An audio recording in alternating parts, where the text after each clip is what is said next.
they built like just monsters. Just the way we trained, the way we played, like, man, the trainings were harder than the games. We'll hear it every week. It's like, look at them, they're tired, their hands on knees. That's what we used to look for cues. Just like they built us like just dogs. A culture that was all about habits, actions, living to this like standards. It started from the first day. When family comes up, you're like, it's more of a punch.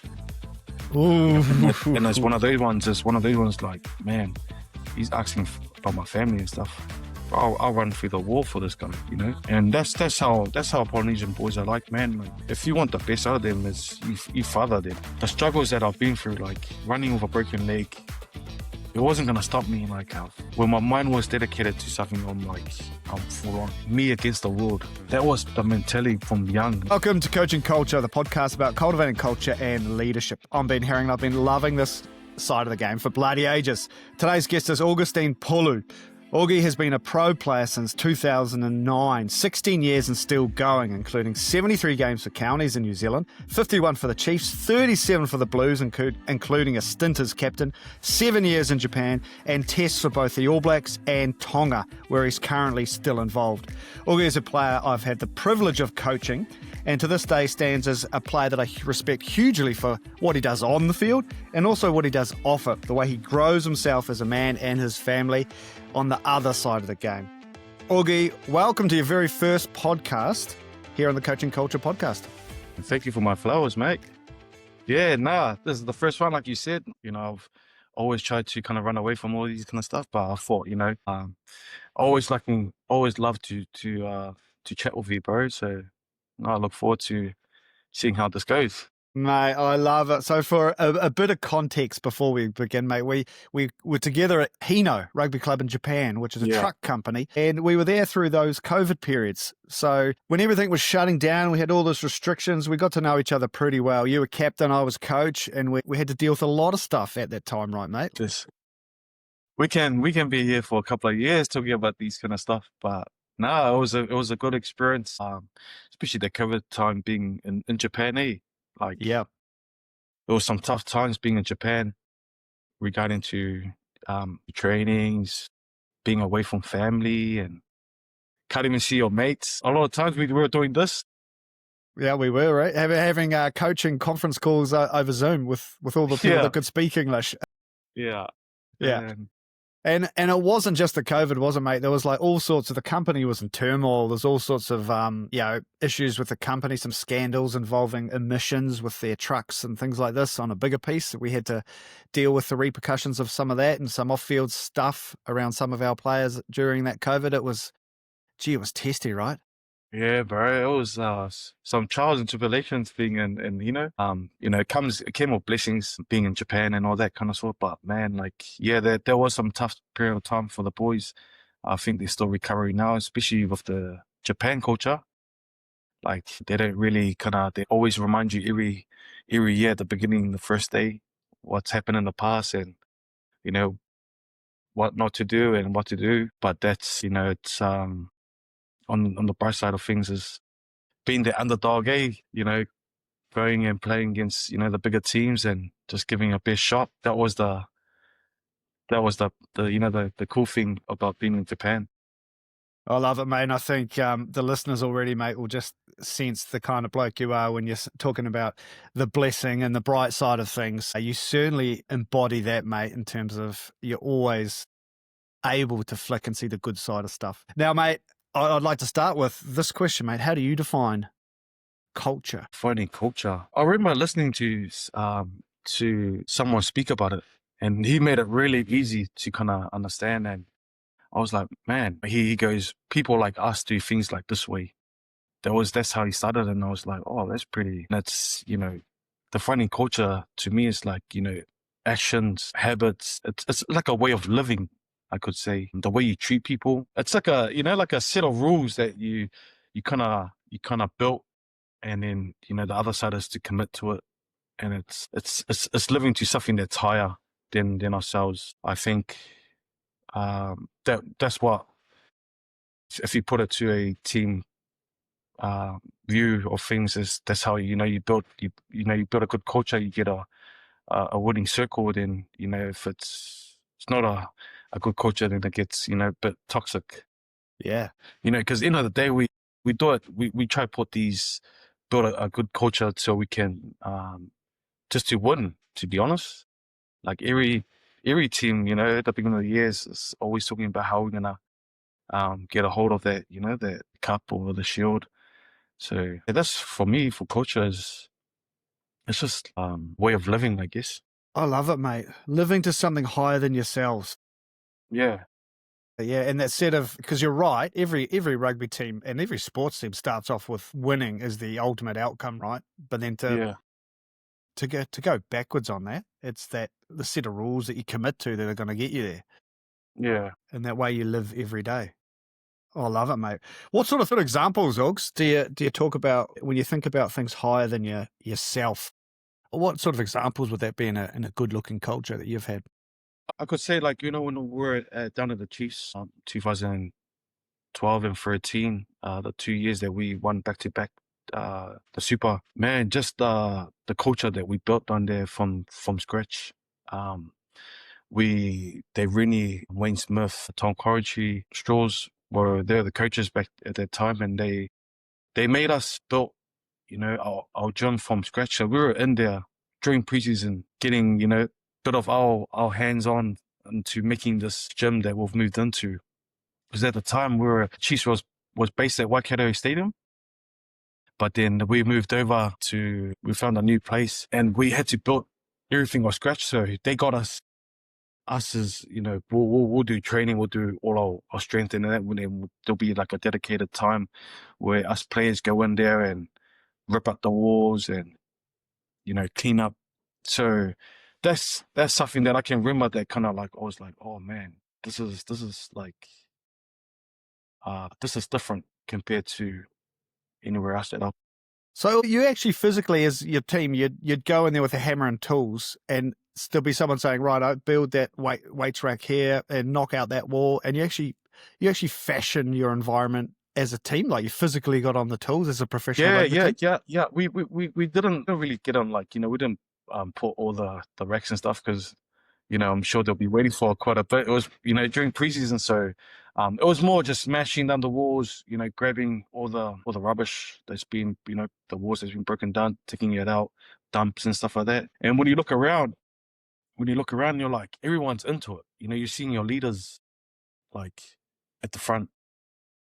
And it's for a young bloke like myself, it's like, hey, man, that's someone that I look up to on the field, and this is what he's doing off the field. Like, man, this is something that I want to be a part of, So that really had a massive thing into myself. And what does it do to you when was it sold to the team of why you're doing it, or would just a couple of leaders say, right, we're going to help out here, or was it? No, it was pretty much, man. I remember 2012, our first meeting, same college in Hamilton, St. Peter's, St. Paul's, and the first thing that we seen was the Crusaders team. That was the first thing that we said. We were sitting in the meetings. That was the first thing that popped up on the wall, and then Picture of the Crusaders rugby team. Yeah. So you're with the Chiefs. And we're the Chiefs, my first year. Yeah. And the first picture that the coaches showed was a picture of the Crusaders. The Crusaders team. They were like, oh, what do you see here? And then all we seen was like, oh, there's about, I think at the time it was 23 or All Blacks and their whole squad. And I think they played the finals the year before, and there was about 19 of them. There was the whole All Blacks team. So they kind of like, these are the guys that we have to, if we want to, face them to win the championship, these are the guys that we have to accept that we can beat them. So I'm just sitting there like, holy, like, so that, man, that's why like being down at the Chiefs of those years is like, they built like just monsters. Just the way we trained, the way we played, like, man, the trainings were harder than the games, I remember. But like we're going back to like you said, like what did I see? I was just seeing a culture that um was all about habits, actions, living to this like standards. But it started from the first day. Augie, I think there's something special in that, mate. Like it would be rare that on your first meeting as a set of coaches, you would put up one of the opposition team and just show the picture of that. And kind of what I think it shows is like you're almost normalizing it. And when you put up and you say the obvious, like and then it just sets a benchmark. You start talking about, okay, and then it just deflates it a little bit. But I think it's a really interesting tactic for a good group of coaches to do. Man, it was pretty buzzing because like while you're training and when you're in the trenches, like that's the thing that's in your mind. They've implanted that. So while like when it's tough, they're just calling it like if you want to be champions. So they don't have to like, physically say like it's the Crusaders, but at the back of our minds, that's the first thing we see. The way we train, man, that was like crazy. Like everyone, even like the boys, when we get together, we just talk about those years, like how hard. And did you love the hardness of that? Like the phase you like just at the time, no, it was tough, bro. It was real tough. But like, when it gets to game day, man, you're like looking across. We'll hear it every week. Is like, look at them, they're tired. Their hands on knees. That's what we used to look for cues. Just like they built us like just dogs. Well, that's interesting, isn't it? That you've created a culture. Like, I love that phrase. They built monsters. The coaches built monsters, and they did everything to like reinforce that. So that showing the opposition, there's where we're getting to, making you work harder than everyone else, teaching you how to look for cues of weakness in opposition. Yeah, man, that was it. And then it was so good because the coaches and the leadership were so aligned. Like even like Liam Messam will always check us body language. So we'll always have to, stand up, no hands on knees.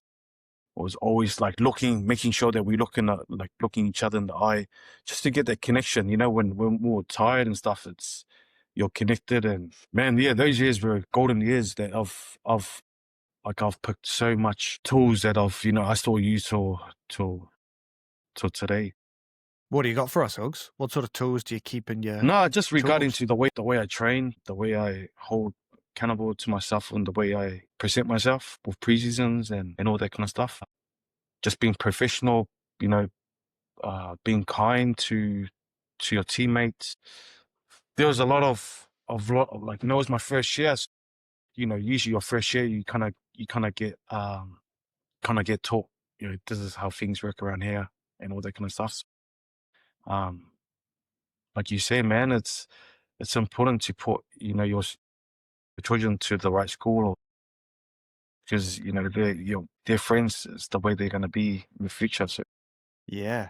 Mate, and so just, mate, I think those are really interesting words, the contrast between being professional and kind. Were you not those before? Did you just grow them in that? Because is that what? No, I think I started. The kindness was always.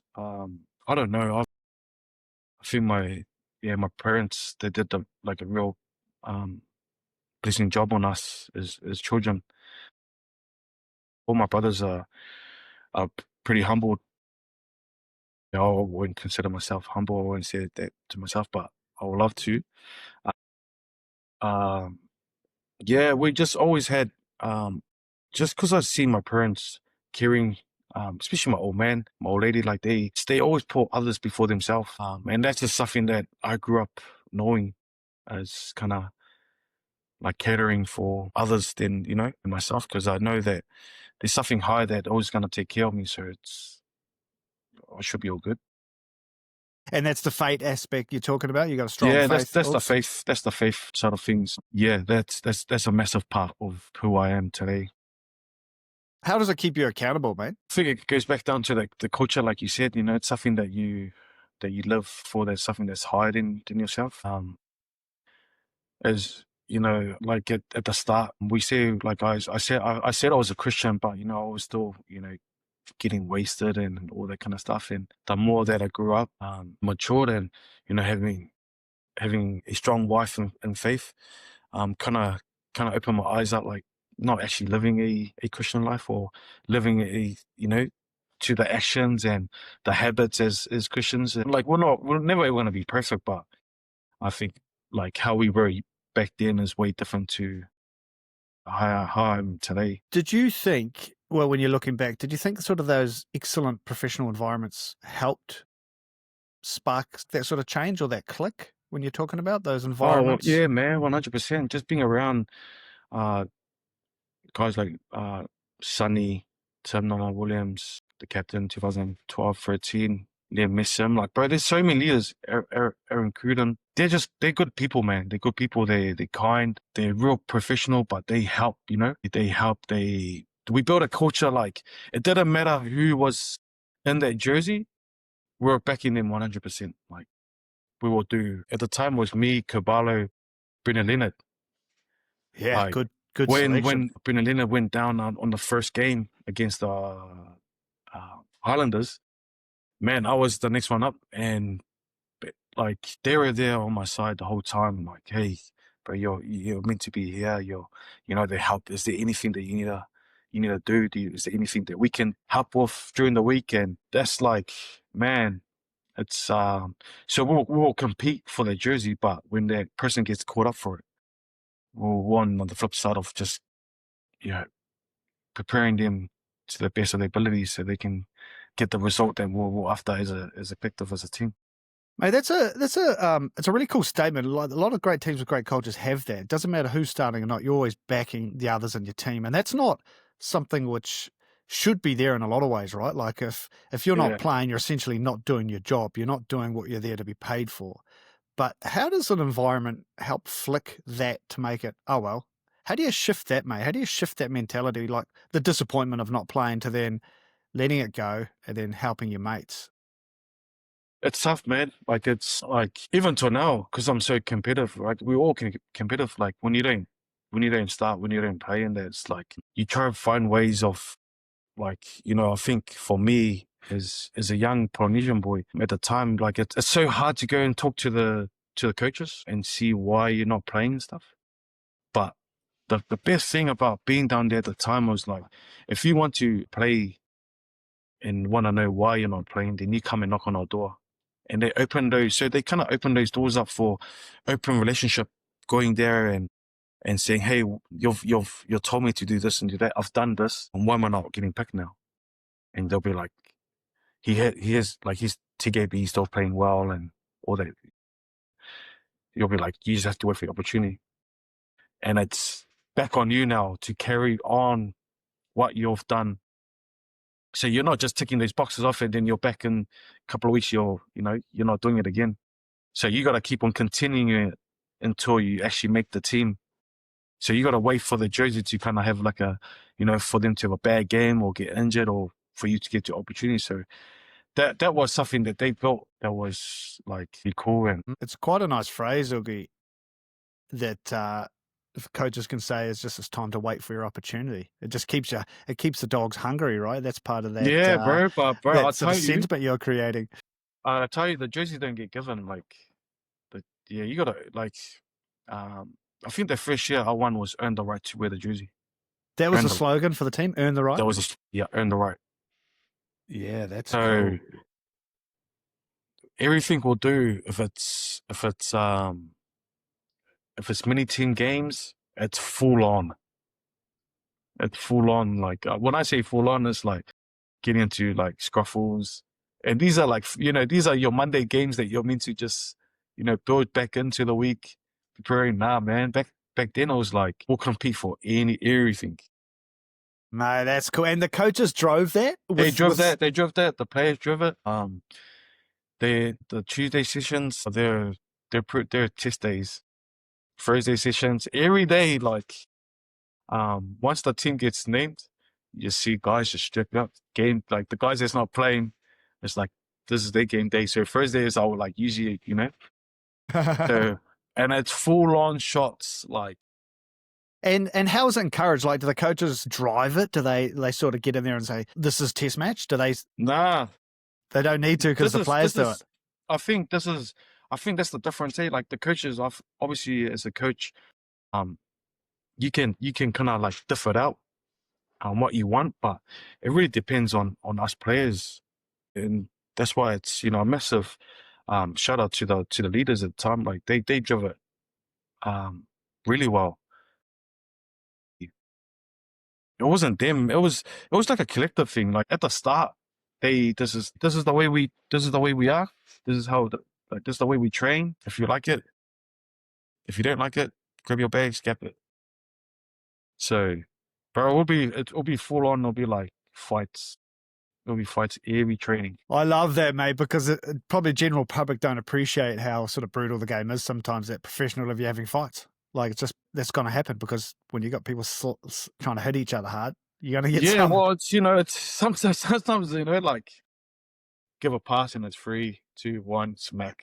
Isn't it a lovely environment too, though, that you can actually smack someone? There's a little bit of a scuffle and a fight, and then very quickly after, it's like nothing at all, isn't it? It's like Yeah, part of it. You're actually helping me by doing this. Yeah. Number one fighter in the team was Bundy Aki too. So if he's not playing, that was him. Yep, game day. I And love bro, it, mate. like, man, he'll be just trying to smoke people, and he'll get into stuff. After that, after the end of it, we have our huddle and stuff. Then it's hug it out. Mate, It's, it's a beautiful thing to remember, like around this sport, that whilst it's a physical sport, it's got some good values, and the values of the sport is you go hard, and whatever happens on the field, it's dropped pretty quick, and you learn that resilience. It's nothing personal; it's just the game, right? And then you have a handshake, have a knuckles, have a hug. Pretty much the moment that it finishes, and it's like nothing ever happened, right? Yeah, nah, bro, it is, man. I personally, Yogi, think it's a wonderful trait of rugby that it teaches a lot of resilience. Like the point of the game is to knock other people down, and the point of the game is to get back up again. And how quick can you get back up? How can you go again whilst having these physical hurts? And rugby players, I reckon, have an amazing ability to be resilient because their profession is all about taking knocks and going again physically. Yeah. But it's not just the physical, mate. There's a lot of emotional stuff when you when someone gets in a fight with you. There's a lot of emotional things which you have to deal with and regulate about yourself, right? Yeah. Talking about that, mate, like, I love that you just mentioned for Polynesian boys, it's hard to go, young Polynesian men, to go talk to the coach is a hard thing. Mm-hmm. Why do you reckon that is? I think it's just the way we'll be taught at home. As Polynesians, we're taught to then talk to the elders, talk back to the elders. If you want something, it's pretty hard for us to go and ask. So we kind of take that into work. We don't want to disrespect them by going and asking why am I not playing. It's not normal for us, and that's something that I had to kind of I had to learn along the way, that we do have a voice, and asking is it's just you going to see why you're not playing because you want to play, But for us, we're looking at the other side of it. It's like, we don't want to disrespect him by asking the coaches, like, hey, what is there anything that we can? Why am I not playing this weekend? Or is there anything that I can do to play?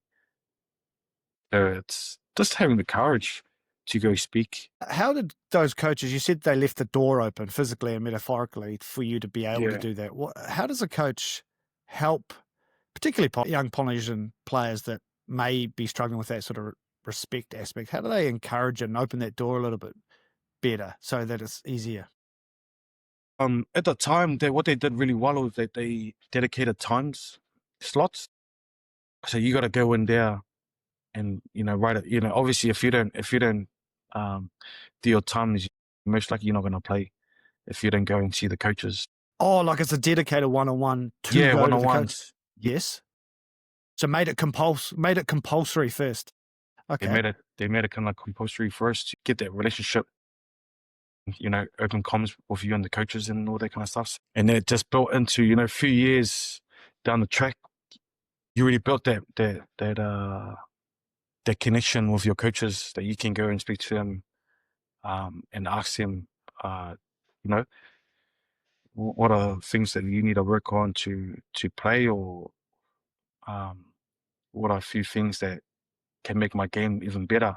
I think that was like a massive shift, especially for the poly boys at the time. Hey, that's cool. So, like, what I take out of that, mate, is the coaches, like, physically and metaphorically opened the door. They encouraged what they wanted by initiating the behaviour. They made it Yeah, compulsory. So it just started the chain of events that they wanted to see. So we want this behaviours. We want all our young men to be able to come and talk to coaches. So we're going to, preempt that by making it a thing. It's compulsory. If you don't turn up, it's yeah, going to affect selection. So everyone has to do it, and you get used to do it, and you normalize it. So it's not an issue. And you talked about it builds a relationship. Is that what it did for you? yeah, bro. It built a relationship, like it's like you can go there and even just talk about life. They, you know, especially for us or for anyone, when family comes up, you're like, it's more of a punch, Ooh. and it's one of those ones. It's one of those ones like, man, he's asking about my family and stuff. Or I'll run through the wall for this guy.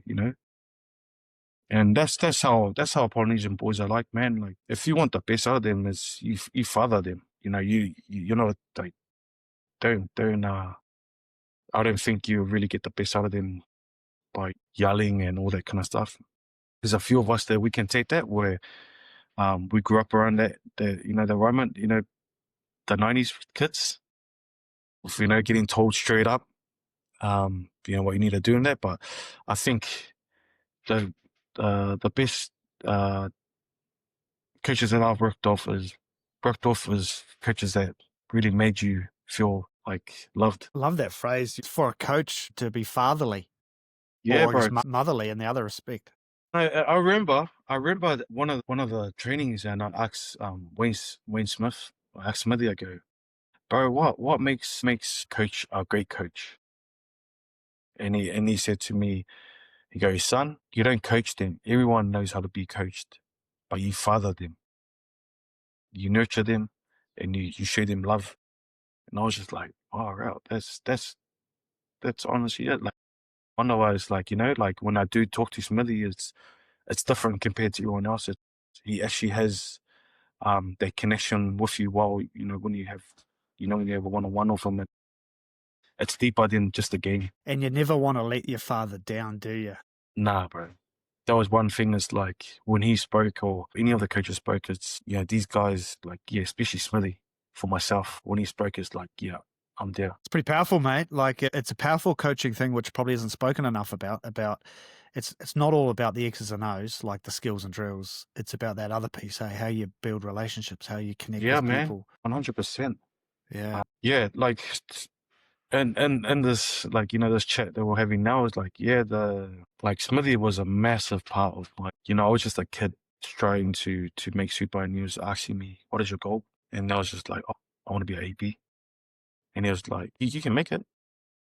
You have to believe it, and you got to work hard for it. So he, like, coming from a coach that was, in the system, and he's kind of given that belief into me. I'm like, man, like, there's a bit of like, keep working hard, and just keep on grinding every single day. And yeah, that's like that made a lot of massive impact of my, in my career. You're going to change the trajectory of your Yeah. Like, I think just that being in that 2012, 13, throughout these years when I was at the Chiefs with that group, it really changed me as a player and as a person as well.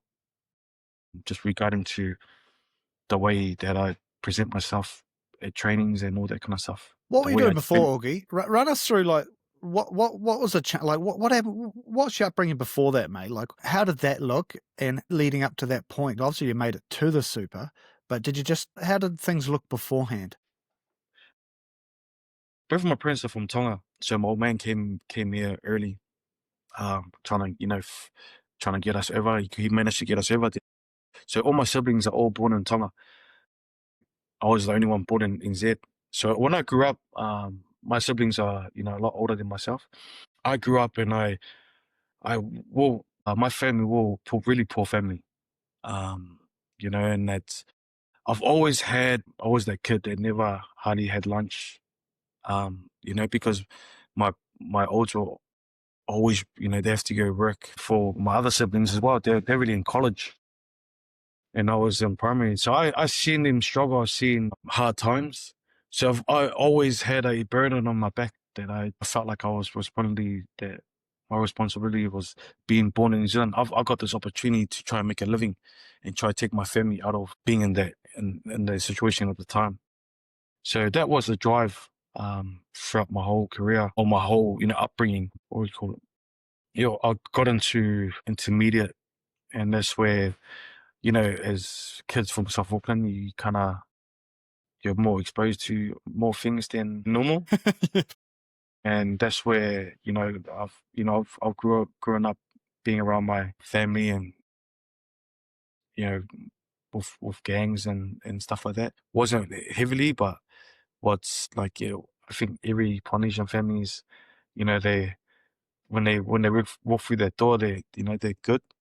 But once we go and hang out with the boys, it's up to mischief. Or, yeah, so that's where that kind of like started. So I had like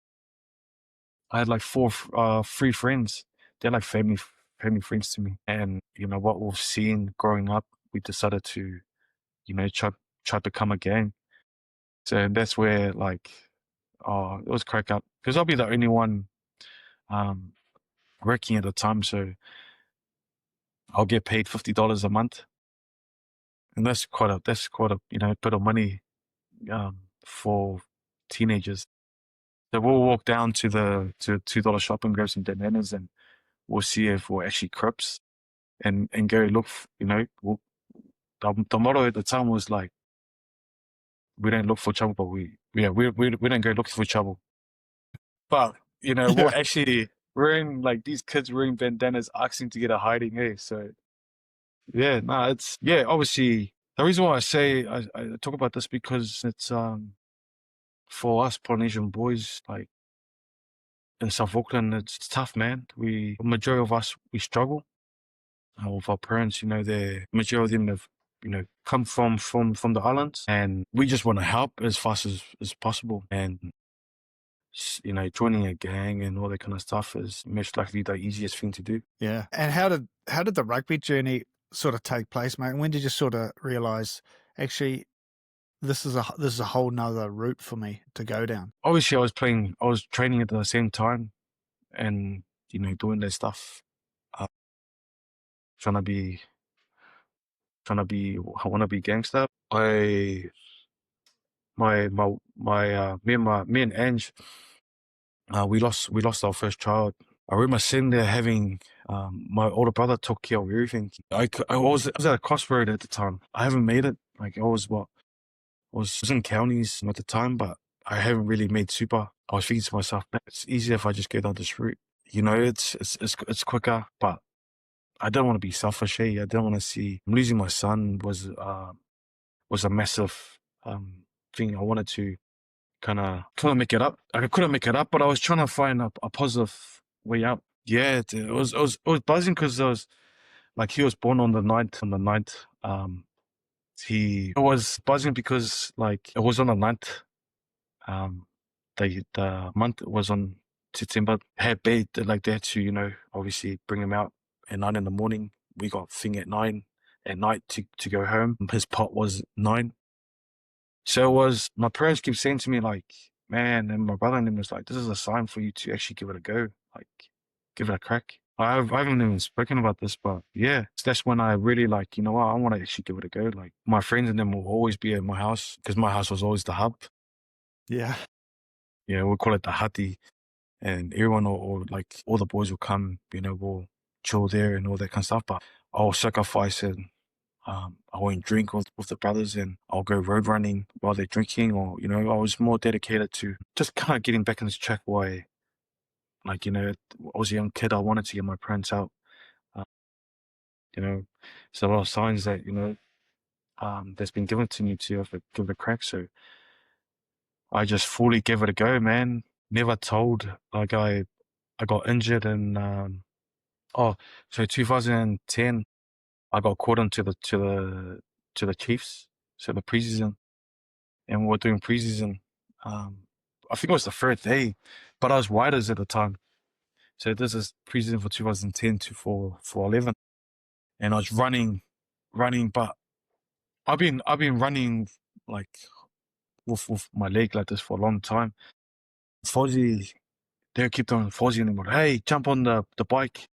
I was like, no, keep running. It got to a point where I was like nearly crawling up, and Fozzie and them was like, hey, and Doc at the time was like, we need to get an X-ray. What's wrong? It's like, oh no, sometimes it's sore. We were in X-ray. It was like a three quarters fractured my tibia. So, man, and I've been running like that ever since. Yeah, from school. Like it's.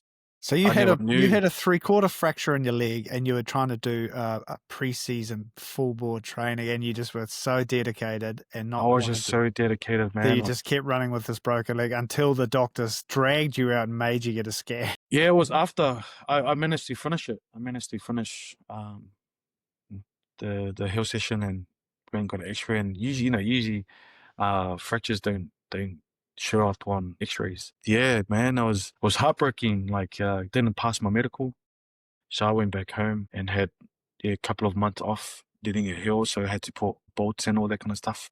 You had to get bolt. You had no.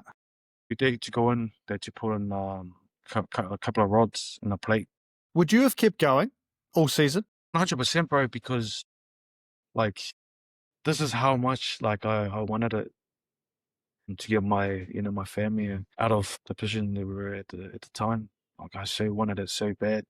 Like Doc said to me, man, I can all I need to do is just like hold it and just push it and break it. Like that's how far deep. So I had it that long that the fracture was under, and then I already built bone over it. Oh, I had already got a lump of bone in it. Yeah, just bone. Like, so it was already trying to heal. So that's years of road running and not having the right like shoes, road running. Mate, it's pretty incredible when you hear someone's backstory like that. Even you talking about it now, mate, it just sort of shows the inner drive that you had, but also like that kind of psychology of a rugby player, right? Like there's some stuff that it's a physical game. It's part of it, isn't it? Like you don't think twice about injury and stuff like that, right? Yeah, but I'm sure you're probably like, man, yeah, it's some like I remember what was it? Leg my knee used to dislocate. I remember. Yeah. You'd just be, yeah. Get Massa, the physio, to run in, trying to put it back in, strap it up. I just remember those scenarios as like you'd go down, you'd have dislocated your knee, and the Japanese physio would come running on, you'd just be like, just put it back in. I need to keep going. Hurry up. And he'd be like freaking out, going, like, I don't know if I can. Yeah, I'll do it myself. Far out. The game is stopped and we're like trying to like put the knee back in. Mate, these sort of things are just are super cool because this is like when you put it in the normal perspective of a normal life, how odd it sounds. Like you're trying to go for runs with a broken leg, you're trying to self-administer a dislocated knee by trying to put it back in yourself just to be able to keep doing what you're doing. What is it, mate? What is it about yourself and also the psychology of that? Why do you reckon that is? Well, like there's times I always think like why, like but honestly, I think the struggles that I've been through, like running with a broken leg, it wasn't gonna stop me. Like when my mind was dedicated to something, I'm full on into it, and there's a positive to it. Like obviously, you get to a position like you've been blessed, you get to play, the sport that you've dreamed of. You get to certain teams that you've dreamed of getting to. But then the negative of it, it's like for me, it's more. It was more like me against the world. Like that was the mentality from young. Like I don't know where it came from. It's like if there was someone if someone doubted me, I'm like, I'll have sleepless nights. Be like, yeah, he waits. And that's like, I don't know, like it's something that even now that I kind of, it's kind of like, it's burden, but slowly, I think I'm slowly getting kind of over it. And like slowly now that I'm kind of open to kind of talking and thinking about it now, like one thing that I hate was people doubting me. Like I'll have sleepless nights. Like, even if I heard someone say something about me that I didn't like my first reaction is like, let's just go punch him in the face. Like, that was, back then. And I'm sure someone out there will be going through the same thing as well.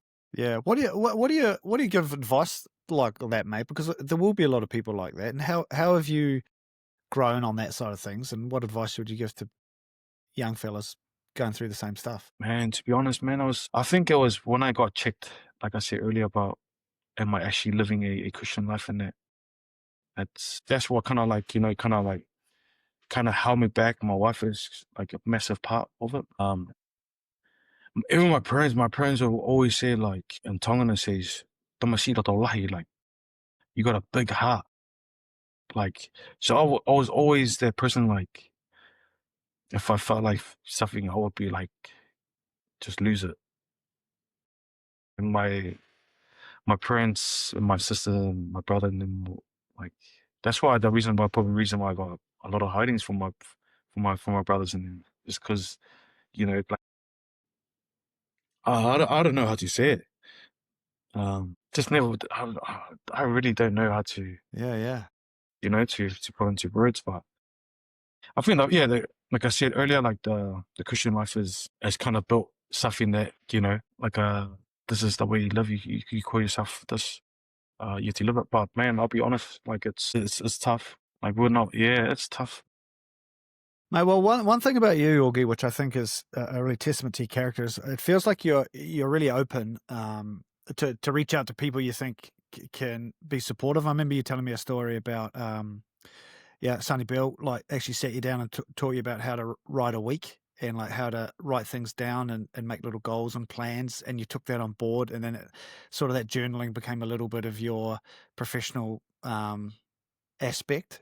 Is the things like that which have, and I know you have, like, out of the blue, sometimes you just give me a call and just ask me about something which is not related to rugby, just a life thing, and I found Yeah, you're really open to just picking up the phone, people and ask those questions. I think it's a real awesome trait of yours. You're thinking deeply about how do I keep doing this, or how do I keep getting better? Is that something which you've had to think about, and how have coaches and your fellow players helped that side of things for you? massively, man. Like I really reckon, like, surrounding yourself with positive people, like picking the good stuff. What can really grow you as a person, grow you as a rugby player. Networking, like having a normal combos.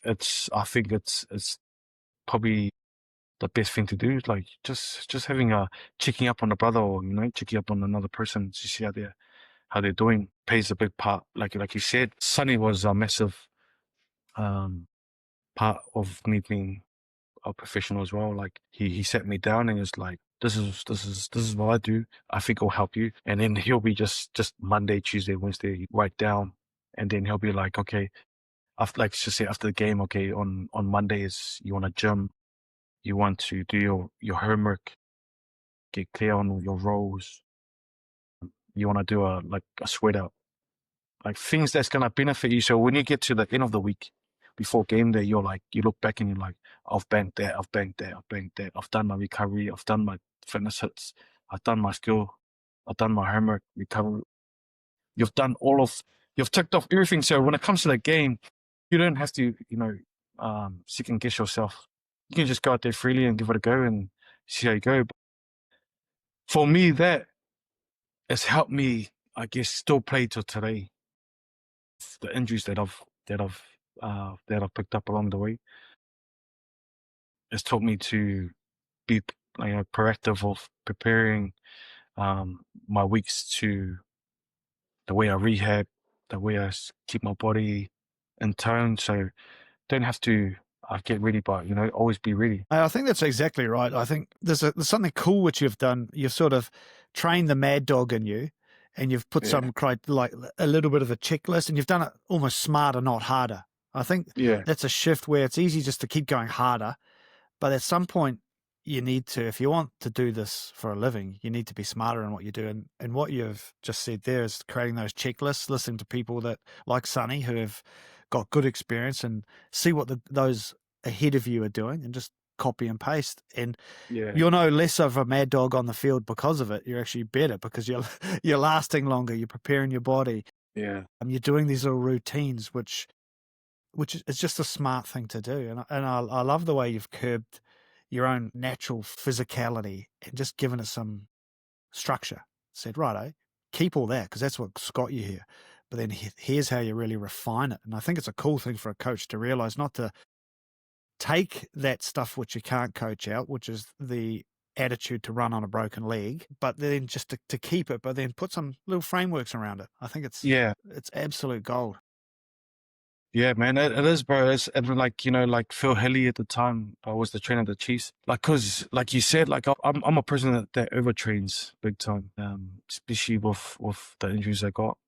Like I'll still do those sneaky road runs now and then. And it like when I got to the game day, then I'll be like, man, I'm sore. And then you'll sit down with the coaches and he's like, oh, what's happening here? To look at my weekend, I was like, oh, you're gone for a road run on the day off or something like that. Or, it's like you said, it's so important, like, cause you kind of, the cool thing about, when you prep your weeks, you can kind of look back and go, oh, after the game, it's like, how did you feel? Were you fatigued? Did you felt good? Then you can just go back and be like, okay, if like just say if you're a bit fatigued on the weekend, you'll look back and be like, oh, okay, so I've done 3 conditioning hits. I'll probably move it down to 2 now. So then, and you try to get that balance when you're doing those kind of hits. I think a lot of us, they're striding out to make it. All we know is just go hard, go hard, go hard, go hard. Yeah, I love it, mate. I love it. And how's your family grown now, mate? You got 4 kids. 5, bro. Oh, sorry, 5 kids. Yeah, mate. You keep going, mate. How's that dynamic, mate? You're the youngest yourself. Now you've got your own crew, mate. How is that side of things in life for you, bro? It's been a blessing, eh? It's been a blessing, man. It was a blessing to take them to Japan. They got to be a part of the culture and go into full Jap schools and stuff. And now we're back in New Zealand. Like it's, man, all the hard work, throughout, all the sacrifices, and to come back to New Zealand, they're like just loving being around all their cousins, uncles, aunties. The wife is over the moon to be back home. Mate, we were just talking off air about when you've got a supportive partner at home that's prepared to live in Japan. It's pretty isolating. It reminds you how privileged and blessed you are, right, to have that sort of support. And that's massive, right, having that support on that side of things. Massive, man. Like I think at the start, you as men, like for myself, I was like, but I'm providing, but man, they're actually doing the hard work. They're the one that's looking after the household. They're feeding the kids, they're feeding myself, doing all the works behind the scenes. And then here's us going and enjoying, getting to do what we love to do, play footy, be around the boys, come back home. Oh, but I gotta jump on the game ready or something like that. And that's, man, it's so long. And then you start realizing, like, when you get like a little chance of like looking after the kids for a couple of hours, you're like, I don't know how the wives do this. It puts it in perspective, isn't it? Like, bro. Yeah. It's almost adds to what you spoke about earlier about Mama being a good Christian and what your partners do at home with families sometimes for professional players is the epitome of living up to amazing values, isn't it? What's really important. Man, it's so important, eh? It's so cool that like the faith side of things is like the game is just a game. Like, cause I grew up, I think everyone grows up. You have a good game, you're high. You have a bad game or you lost a game, your whole week is like this. You come home, but man, like with the faith and stuff, is like it's steady. It stays the same. It's not like you're not living up and down, up and down, up and down. So that's something that I've learned recently with the journey and with the family and stuff. So that's been a blessing. I love the way, Augie, that you talk so much about how things are blessings. I think it's just a lovely trait you have, mate, and it's something that I think we all can learn from, is to always look at that brighter side of stuff, whatever we're doing in life. Yeah. Now, mate, it's got to that time, mate. It flies by, and I've got the final question I do like to ask on this podcast is, mate, what's one belief you have about culture, in your experience, that you reckon a lot of people would disagree with? I don't know, drinking? What do you reckon? You should be or you shouldn't be? You shouldn't be. Yeah, mate. Get rid of it, you reckon? No, this is part of the culture, I guess, eh? I don't know, it's become a culture, to be honest, eh?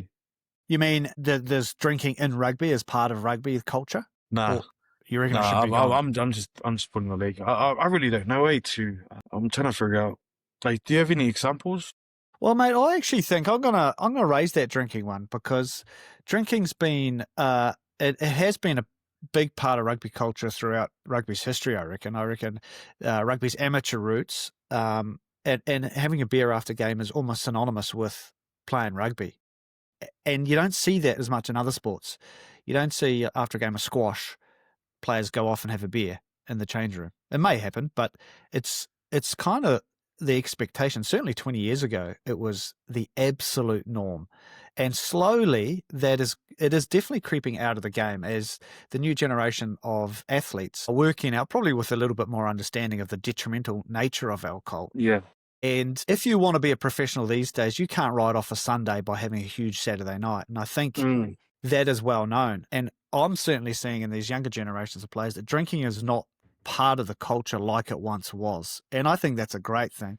And I'll go one step further, Augie, and I reckon if you're serious about playing rugby, drinking for your body and your mind and your brain is not great. And it's something which we should actually be looking to take out of the game. I understand the social aspect to drinking, and it does have something there, but I know for me, having been knocked out too many times and brain health-wise, when I have a beer, it really affects my head. So I don't drink these days. I've had 3 beers this year, and if I did, I reckon it would affect me poorly for the rest of my life, for that family side of stuff. I know when I have a couple, I have to go to bed early because it's stirring something up in my head, which I don't want to risk with all we know about some of the brain health stuff, and alcohol is not a good thing. And if you're putting yourself in a position on a rugby field where you're going to get shaken up in the head, and then if you're going and drinking, that is not a good thing. And I think that little bit of personal responsibility about shaping your own culture around how you handle alcohol is a really important thing